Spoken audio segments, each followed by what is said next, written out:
What's going on, ladies and gentlemen? Thank you so much for tuning in. It's Daniel, DC HVAC, Peter, and me, Mikey Pipes. Today is Wednesday, July 19th, 2023, and I'm very proud to announce that ICM is sponsoring this video. Yep, they sure are. Today we are taking out this 2-ton, is it 2-ton? I think it's a 2-ton. 3-ton. Oh, wow. Talk about being grossly oversized. Today we're taking out this 3-ton central air conditioning condenser that services just the kitchen of this fairly large home, and even got those white pillars. Air Force None. You know what you call those white pillars, right? Yep. And we're putting in a Bosch 2.1 connected 2-ton HVAC heat pump system. We're going to be protecting the outdoor condensing unit with the ICM518. This is a UL listed split phase surge protection device that's perfectly rated and acceptable for use in this application. So one of the first things we're doing, we're going to pump down the refrigerant. Daniel has his S-Man digital refrigerant manifold, and we have our liquid line closed, and we're going to be closing the suction line once we drop down low enough. And that way we pump all the refrigerant right into the condenser, saving some time during the installation day, which is today. Keep in mind that you can't do that with every compressor, because sometimes you have a bypass where it's going to want to push it back to it and on itself, so it won't work in every instance. But luckily we got lucky today and it worked perfect. All right, well, Daniel's outside decommissioning that outdoor condensing unit. Here is the Ream 110 volt air handler that we're taking out, along with the condensate drain pan, some of the condensate piping. We're probably going to rewrap that, the hydro coil for heating, and we're going to clean this bad boy up. So let's get the show on the road. First, we're going to disconnect our power and try to make something of what's going on here with this rat's nest of low voltage control wire. Well, there's a lot going on right there, I tell you. There's a lot going on there. All right, we got the evaporator cover off, the blow compartment cover off, and oh my God, this thing is just gross. Look at this. This thing, imagine breathing this shit in. Oh my God, this is effing gross. All right, let's kill power. Let's verify power is off with a voltmeter and get shown the road. All right, so L1, L2, we got nothing. Turn the switch back on, we got power. Turn it off, no power. Okay, and then I'm gonna do one to each line of ground. Nothing there, and nothing there. So power is safely turned off, and now we can proceed. All right, we isolated all of our low voltage wire. I just cut the red, which is R, green for fan, and the brown, I don't know where the brown went. It's here somewhere. Oh, there it is, for common. And basically now, all we have to do is split the ductwork off of the air handler. And these guys put screws in the bottom of this transition piece from our air handler to our fan coil. And then they taped the inside of it.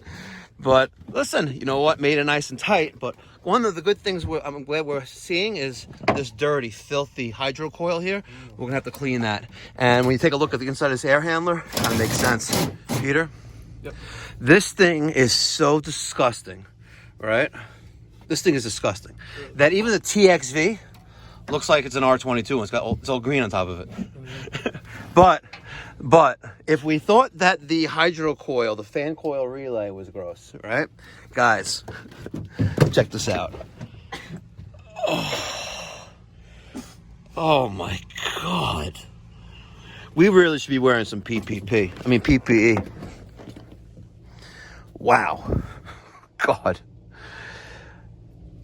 If this is what this zone looks like, imagine what this one looks like. What do you think? We'll save that for the next replacement. Oh my God. All right. So, we have to cut this. drain. Cut that out of the way. We'll pull the coil out, pull the blower out, and we'll get this thing out of here. All right. Look at how effing filthy this coil is. Oh my God. That is gross. That is really, really gross. I can't stress enough the importance of properly maintaining your HVAC equipment. And I don't mean if you have a wall-hung combi boiler or an HVAC central air system, make sure that you have it checked out professionally once a year. If your HVAC guy is coming in and out of your house in 20 minutes, a half an hour, they're not really doing anything. A real cleaning, right? A real cleaning on just the outdoor unit alone and testing the components should take about an hour. So if you're getting shafted by an HVAC company and you live in the Long Island, New York City area, give me a call, Mikey Pipes, 516-348-6300. Tired of playing games, call me now. All right, one of the things we're gonna have to do today is I have a 110 volt circuit here and here, as long as they're properly labeled, are for the two air handlers located up there.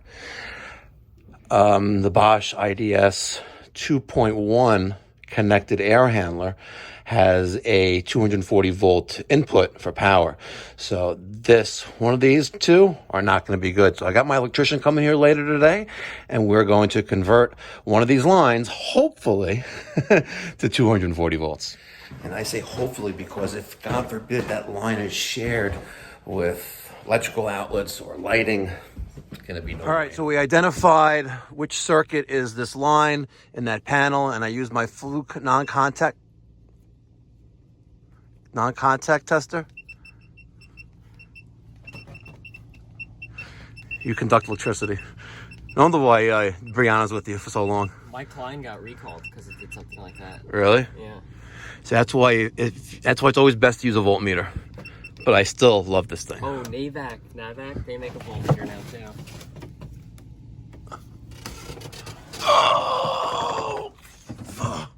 Oh, did he turn it back on, the other one? Yeah. You sure? Yeah. I think it died. It's dead. Oh, Daniel, it's dead. That's a nice headlamp. The one I have on now? Yeah. Yeah, it is pretty cool. Let me show you. See? It runs on 3 AAA batteries. Oh, I don't like it anymore then. Why? I only like rechargeable. Yeah, I only like rechargeable too. All right, let me stop laying down on the job. All right. The Campbell boys are going to be lifting this bad boy up to me. You can go that way with it or that way? Doesn't really matter. Just getting it up here. Okay. All right. Straight down. I'm going to go all the way to the bottom. And we're just going to lift straight up. Use your legs. Use your knees. Bend at your knees. Whenever you're ready. All right. Is this... hold on. Oh, man.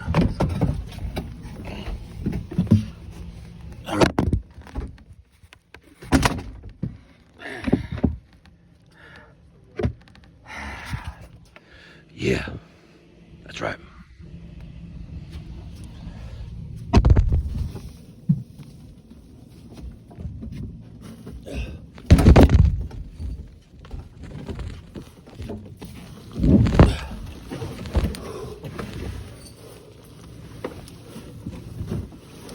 On this side, going lift it over that top. Okay.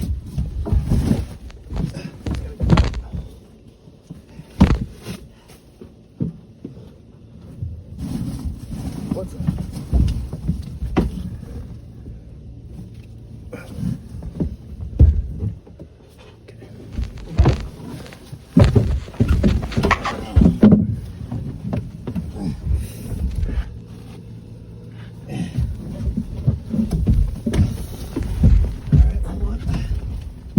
There. Woo! That's right, baby. Who's your daddy? All right. There's Boosh. There she is. Okay. We have to get that plenum transition here. All right. 10:25. we discovered, Peter, if we stand up, we'll clear these cross braces. That's nice. And we can stand up here, so it's pretty nice. Okay, we have the return connected and using the mastic tape sealed up. I eliminated the need for, where's that relay? There it is. I eliminated the need for this relay. Where did it go? Oh, there it is. Right, that was the relay to turn on TT going to the boiler. So what I did instead was I added this Taco hydro air control. I like using this. I know this is way overkill, and that relay does the same exact thing for a fraction of the cost, but I deliver quality installations. That's what we do. So this makes it very easy for the next guy to figure out what's going on if there's a problem, right? On the top left-hand corner, I have my thermostat connections, C, R, W, Y, and G. Granted, it's not two-stage compatible. It doesn't really matter in this case because I only have 5-wire going 2 flights down to my kitchen zone. So it's a moot point. On the opposite corner, the bottom right, we have our XX, which is our boiler control. This is that 2-wire, and that goes all the way to the boiler. 3 flights down that away, probably about 200 feet away. And I'll have our air handler. But our air handler, we only have C, R, Y, and G. Okay? So we only have 4 wires going to the air handler because this control turns on the fan when there's a W call for heat from the thermostat. And then we have power LED lights, power, a heat call, cool call, and then a fan heat call. Okay? So when we have the call for heat, the heat call is going to come on, and then the fan light is going to come on. We also have a set of dry contacts for pump control if you wanted to do that. Again, dry contacts, nothing really there, it's just contacts. Okay? Our line voltage wiring. We're using the Wago lever connectors, the 221s. I got my ground there, L1, L2. And for my low voltage controls, going from my fan control, R, G, common, and yellow. Right there, boom. Got them all zip tied nice and neat. Daniel's gonna wire in our emergency float switch, and I took the label and I put it right there, and helps the next guy out should we don't come back here to service it. Someone else is here. Other than that, the pan is basically in position. We got to put a little more mastic tape on here and connect our line sets, condensate, and we're good to go. All right, we're back outside. Wow, look at this. I look like a 1980s YMCA guy. We're back outside, and let's check out Daniel brazing. We got our nitrogen tank flowing. We have it set to purge. Okay. Daniel's using his nice brazing rig. It's very, very awesome. And we're brazing our 3/8 liquid line. It's got the wet rag by Refrigeration Technologies. He's heating up that joint so it becomes cherry red. And it was cherry red until it wasn't. See? Uncut, unedited, raw. You like using is that the rosebud tip? Yeah. There you go. Got a long flame there. Yeah, I think I need more acetylene. Let's give you some more acetylene. Well, you just turned it off again. Well, yeah, I turned off the acetylene, or the oxygen. All right, I gave you 1 full rotation. Of acetylene? Yeah. Is the tank empty? Yeah, I guess it is. Oh, there you go, better. I cranked it all the way down, by the way. I lost but Oh, there it is. Got it.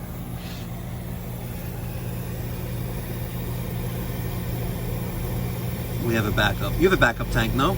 No. Oh, I have in my truck.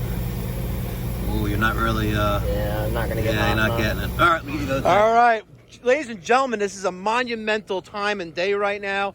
It is 11:26. We're vacuuming down. We are at 124.4 microns. And Daniel, Daniel gets a huge congratulations, a huge mazel tov. He officially now has, let's see it.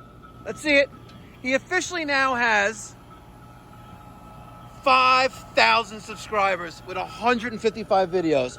Oh my God, that is amazing. A lot of videos. That's a lot of videos, yeah. I have like 1,100 videos. That's also a lot. It's a lot of videos, but I try to post every single day, and I have backup. I got like 6 or 7 videos on backup, which I haven't dropped. I only drop them for the members only. So guys, if you want to have a sneak peek, forget about the WhatsApp group chat. Forget about the Mikey Pipes Philanthropy for a second, right? All you have to do is become a member, and you'll get a sneak peek on videos. And don't forget to check out DC HVAC on Daniel's YouTube channel. He's got some great content. He doesn't post that often, but he's getting there. I've been posting more. You are. I have 2 videos. You are. Correct. Now, ladies and gentlemen, before we actually really get into the nitty-gritty installing the ICM518 surge protection device, guys, this is what I've been installing for the past, year and a half probably? Right, hold on. Do you see the difference here? You know what, they say good things come in small packages, but look at this, right? And it's actually the same size as the box, right? But let me show you this ICM. Holy cow. My mother would say cows aren't holy, Michael. Right? But, my God, this is a beast. And what's nice is it doesn't use the 1/2 inch. It uses the 3/4 connection on top. This is a Type 1 and Type 2 surge protection device. UL listed, right? And I'm not even talking about how it's made in the USA, and this is made in China, right? This is made in China. I saw it. Where does it say made in China? Trust me, it's made in China. It's made in China. There it is. It's made in China. Why stop supporting the Chinese? This ICM 516 split phase surge protection device is designed, engineered, manufactured in upstate New York. Matter of fact, where's their address in upstate New York? Where is it? Show me. I don't care about the state of California cause cancer and birth defects. I don't care about that. I want to see their address. I know they're upstate New York. Let's see where they're at. Guys, where are they? Syracuse, New York. They're at 7318 William Barry Boulevard in North Syracuse, New York, 13212. It's got a limited lifetime protection warranty, right? This is amazing, guys. And don't forget, every time you install something for the first time, make sure you read. Take 5 minutes and read the piece of paper that comes with the equipment. You never know. Maybe, just maybe, you will learn something new today. And all I know is that moving forward, for the same price as my RSH50 by Rector Seal, we're going now, Pipe Doctors exclusively installing the ICM518. You know, you can actually do a whole house surge protection with this bad boy. Whole house surge protection, as long as you have 240 volts, okay? So we're gonna show you how to properly install this the right way in just a minute. So smash that thumbs up button, guys, and stay tuned. All right. Still going down even with the closed. We're at Oh, Scott's here. 136, 135, 135.3, 135.5, 0.6. That's a pretty tight system. I would think that's high. Are you live streaming? Yeah. Oh, very nice. Scott's here. Very nice. Make sure they smash that thumbs up button. Smash that thumbs up button like you're making mashed potatoes on Thanksgiving for your whole effing family. Do it now. Oh. All right, we're back up at the air handler. It is 12:26. Peter, you know we're going for lunch today? I don't know. We're doing sushi. No way. We're doing mocha. All right, there is my Takeo HAFC 21, the hydro air fan control. It's wired in. I got power calling, got my fan for cooling calling. And like I always say, I like to do one better than the last one. So today's install, we're using the Diversitech condensate float switch right there, right? This is the CS-1, and I have it wired to the secondary drain on my internal emergency drain pan. So if the primary drain here should get clogged, right? Here, this is gonna sense that, and I'm not gonna get any water leaking out of my internal drain pan onto my insulation, soaking the insulation, because you know it'll never be the same again. We still have to wire in our secondary emergency drain pan switch. So if this line should clog, all right, that's going to trigger filling up the emergency pan with water and turning off our cooling circuit or thermostat R. We're going to break R with that. So we're going to wire this in. We still got to do that next. But I like to do one better than the last one. And now we are adding the CS1 float switch to the secondary tapping on our internal condensate pan. And that's what makes this install different than the last one. What we're going to do on the next one, I don't know. Maybe we'll put a surge protector on the indoor unit as well. At that point, might as well just do a whole house surge protection. That's right. All right, ladies and gentlemen, we're back outside. And unfortunately, God is not holding back the rain. So it's raining a little bit. Daniel's got the Subco HVAC Tech umbrella. It's got the magnetic base right there. So he's working in dry conditions. We're not going to get that $2,000 circuit board wet inside this Bosch. But now, for the moment we've all been waiting for, we're going to install step-by-step the ICM518 Type 1 and Type 2 surge protection device to protect our Bosch IDS 2.1 connected heat pump inverter outdoor unit. All right, so here we are. I already mounted the 3/4 inch tapped device to the bottom of the existing opening that we had there.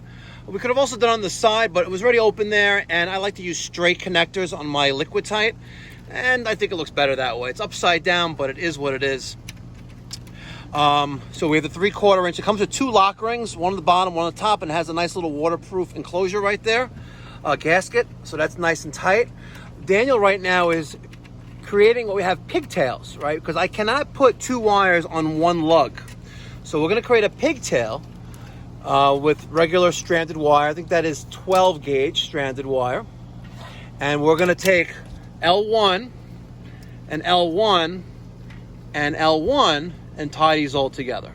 But you want to make these as short as possible, especially at the ones coming out of our surge protective device. It needs to be as short as possible. And if you actually look on the instructions, conductors used to connect the surge protective device shall not be any longer than necessary and shall avoid unnecessary bands. I said bends, not bends. Bends. All right, so there's L1. We have L2. We made the leads coming out of the ICM518 as short as possible. And my neutral and my ground, going to my ground bus, you know what? No harm. I don't see anything wrong with that. I'm not a Sparky, but as long as my leads coming out of my surge protective device are as short as possible, I think we're good. Once we energize and plug in our power to our disconnect panel, we're going to have an indicator light there, and it's going to let us know that when the green light is on, it's going to let us know that the surge protection device is active. It's actively protecting the load. And we have it connected to the load side, right? This is our 2 loads right here. Our middles are aligned, and L1, L2 going to T1, T2. And that is protecting this crazy board. Let me step over here and show you guys. There it is.